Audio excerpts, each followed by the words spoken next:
Hey guys, Steph with Supreme CCU here. Got Ray back with me.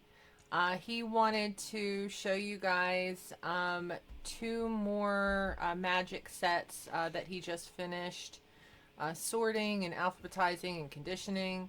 So today we have Urza's Legacy and Urza's Destiny. So take it away, babe. What's up, nerds? Yeah, so I'm gonna go through these. Both of these were printed in '99, February of '99, and June of '99, I think. They are the second and third sets in the Urza's block. I still have Urza Saga to go through, but that'll be a separate video. But yeah, let's jump right in. All right, got quite a few near mint cards in here. So we got crop rotation. Got a bunch of them. Rancor. Second Chance. Snap. Wow, and these are all near mint. Yeah. And Tinker. Yeah, there was a surprising number of near mint cards in Urza's Legacy. Now, I know we went over this in a previous video, but wasn't Urza's one of the ones that you had the most of? Urza Saga. Oh, okay. Not these two. No. I mean, I still had a lot of these. 2,000 or 3,000 each. That's a lot. Yeah. But it's about... Both of these combined, I still had less than I had of Urza Saga. Wow. Alright, we got Angel's Trumpet. Need to move these out of the way so I don't knock them over. There we go. That's better. Angel's Trumpet. Got a bunch of those. Crawl Space. More crop rotations. That's actually a surprisingly expensive card. I have a foiled version of that I need to dig out from somewhere. Impending Disaster. Iron Maiden.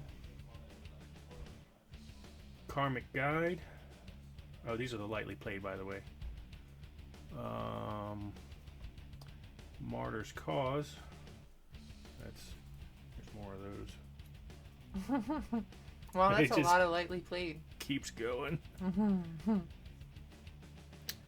Mother of Runes. Oh, this is an expensive card. It's like a $30 card here. Palancron. Phyrexian Reclamation. Planar Collapse.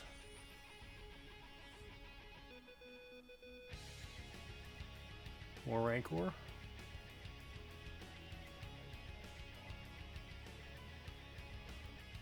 Second Chance. Snap.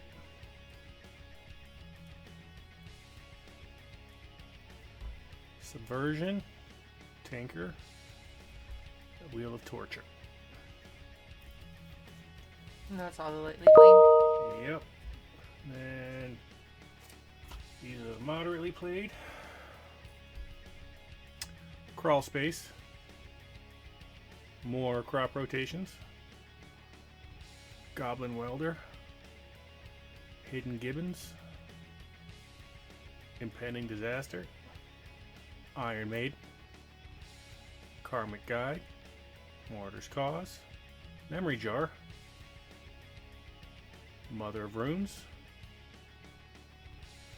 Multani Macro Sorcerer. Another Palancron. Pretty tickled. Oh, two more Palancrons. Tickled about that. Phyrexian Reclamation. Why is it so expensive? Oh, that's why. When Palancron comes into play, untap up to 7 lands. Wow. Yeah, that's... That's a little OP. Oh, I was like, why is that so expensive? That's why. Planar Collapse. Radiant Archangel. What the heck is it doing? It does that every once in a while. Rancor. Snap. Subversion. Wheel of Torture. So, I just had a thought. What's that? So, you know, like in the moderately played or even heavily played, I mean, it is what it sounds like, right? So these cards that you have in moderately played or heavily played were moderately played or heavily played. That's why they're in the condition that they're in, right? Yeah. So in the near mint or the lightly played, why are there so many of each card, you know what I mean, that wasn't played? But it's still like in the heavily played. Does it? I Am I guess making sense? it could have to do with how it was stored. Mm. Because like I said back in the day, I mean, card sleeves weren't super common. But have the rules changed that, you know, you can only have, you know, so many of each card in a deck, or No, you know? I'm pretty sure it was always 4. Okay, so you can have 4 cards in each deck. Because it's bewildering to me, I guess, that, you know, like you're pulling, you know, like all these rankers or all these, you got like 18 of them, you know? Yeah, but like I said, they were just probably. I mean, before he, got into collecting hard, I mean, he probably just stored them in a shoebox or something like that. Right. I mean, even me, like when I originally started collecting, I didn't have books and sleeves for every single card. Yeah. I mean, and also it's not really practical to sleeve every single card just because it adds a lot of it takes up a lot of space. You wouldn't think that a sleeve would take up a lot of space, but like when you put them on every single card, it adds up. Yeah. And also it gets expensive. Yeah. These are the heavily played: Hidden Gibbons, Impending Disaster, Might of Oaks, that's a new one. Oh. Squirrel. Rancor. And Weathersea Tree Folk. I had some more of those, I think, but I pulled them out because they were damaged. I don't tend to sell damaged cards unless they're like really expensive, which I'll show you a damaged card that I'm going to sell once we get to Urza Saga. So yeah, I have one expensive card I'm gonna sell out of Urza Saga, and that is gonna be the only one that's damaged out of all these that I sell. How come? Because it's very expensive. Like, very expensive. Oh, when you say damage, is it just like worn? No, it actually has a small tear in it. Oh. But it's a very small tear. Alright. Like, it's still sleevable. So, I mean, and if you can sleeve it and not see what it is, it's playable. Right. So it's the only reason I'm even considering it. Otherwise, it would go in my little bin of damaged cards that I can generally just give away with orders. But even I'm not willing to give away that much money. So, alright, let's go to Urza's Destiny. So, I've already sold some of these. That's why the pile is so much smaller. The other one, Urza's Legacy, I haven't listed any of yet, so... But these, most of the cards will be the... I had these separated because I was going to list them on my website, but... I decided to move a bunch of these over to TCG Player.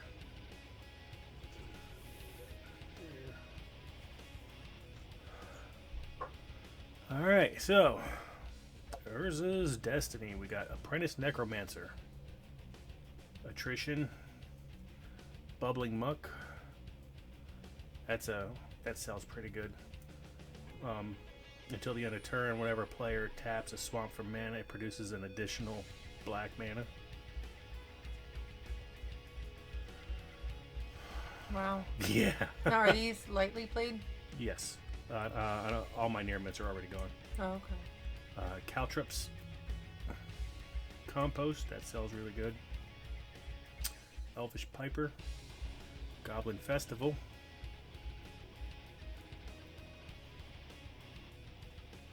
Goblin Marshal, Junk Diver. This is the only set that this is worth anything out of. Really? Like all the rest of them are worth pennies. I wonder why it's worth so. Maybe it just fits well in that set. I have no idea. I mean, it's still not worth a lot, but Opposition, Pattern of Rebirth, Phyrexian Negator, Plow Under, Rain Academy Chancellor, Sigil of Sleep. I sell the crap out of those. Those aren't worth a lot, less than $1, I think. Well, I mean, less than $1 now. When I first pulled them, they were worth $1.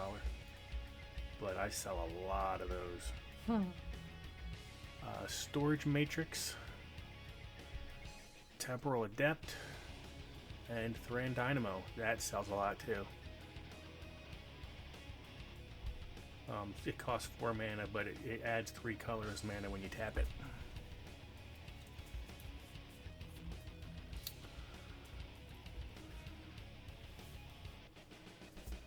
Now, how many sets do we have to go through after these guys? Urza Saga will be a video, and then Visions and Weatherlight will be a video together. And then that's it? Yeah. And then it's all the bulk? Yeah, that'd probably be a long time before I get around to posting that. These are moderately played. Bubbling Muck, Caltrips, Compost, Donate, False Prophet, Mass Decor, Pattern of Rebirth, Phyrexian Negator, Powder Keg, Sigil of Sleep, Temporal Adept, Thran Dynamo, Urza's Incubator, Yawgmoth's Bargain.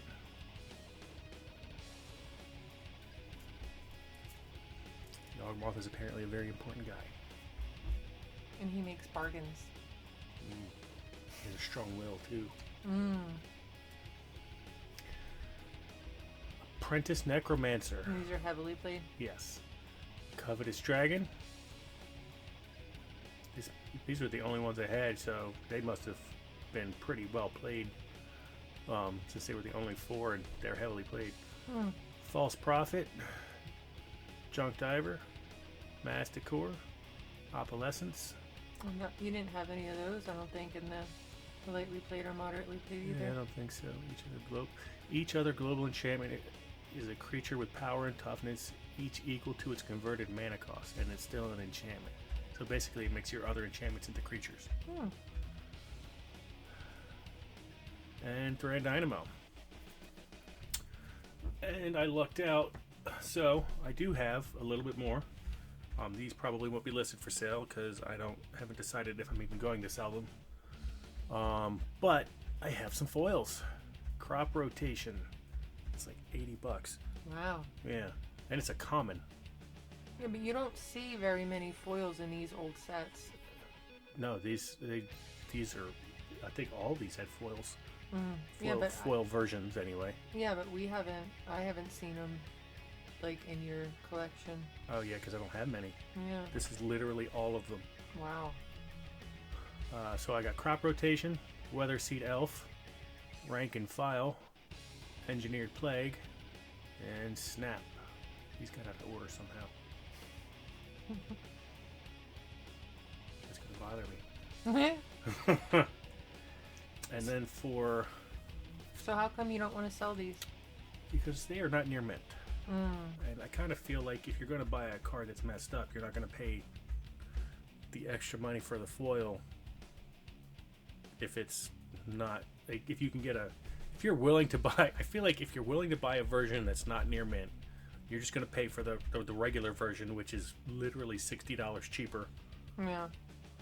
Well, let's leave it up to our viewers. Would you pay for, a common card just because it's hollow? Would you pay the extra money for it? Like, if you can, I mean, it's not. I think this one's lightly played. So I have lightly played regular versions, and I feel like why would you buy a lightly played foil version for? I forget what it is. It's like $60 or $80. It's ridiculous, especially for a common card. But like, would you pay for this when you could get the other one for a quarter or less of the price? Yeah, let us know in the comments. See what you think. Like these ones, I understand. These are still like $1. don't know if that's the camera or just the way the lighting is. It's the hollow of it. Capuchin Knight, Capuchin Standard. Fodder Cannon, Goblin Berserkers, Goliath Beetle, Iridescent Drake, Ivy Seer, Mental Discipline, Lurking Jackals, and Scent of Nightshade. And that is literally all of the foils in all of the sets that I bought. These are the only 2 sets that had any foils at all. Oh wow. Yeah. But most of them, I think these are the first 2 sets that had foils. Well, that makes sense. Well, because Urza Saga doesn't have any. No. Well, did Urza Saga come out after these? Before these. It's actually the first set in this block. Oh, okay. I just have them listed alphabetically, so Right. that's why these came first. Gotcha. So yeah, guys, thanks for coming on this little trip so far. It's almost over. I know you're excited to see the end. Me too. But yeah. Anything? No, I think Ray already mentioned that these will be for sale either on our website at supremeccu.com. You can come check our site out there, or they will be for sale on our tcgplayer.com storefront. The link for that will be in the description of the video. I think like right now we have over 12,000 cards for sale, and then add these to it. And that'll make some more, so you can browse that. That'll take you directly to our inventory, and you can check it out there. But yeah, thanks for joining us, guys. We had fun. I'm sad that this is going to be coming to an end soon. Ray and I are just going to have to find other reasons to make videos together. Yeah, well, we do have some exciting stuff coming up. We've got my son and one of his friends are going to play with one of the new Foundations beginner boxes. Neither one of them have ever played Magic before, and they're going to see just how well, and we're going to find out just how well it does at teaching you how to play Magic. Right. And then Steph and my nephew are going to learn how to play Pokemon together.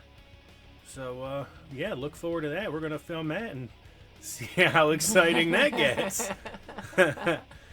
All right, guys. Well, thanks for joining us, and we'll talk to you later. Yep. Thanks, guys. Later, nerds.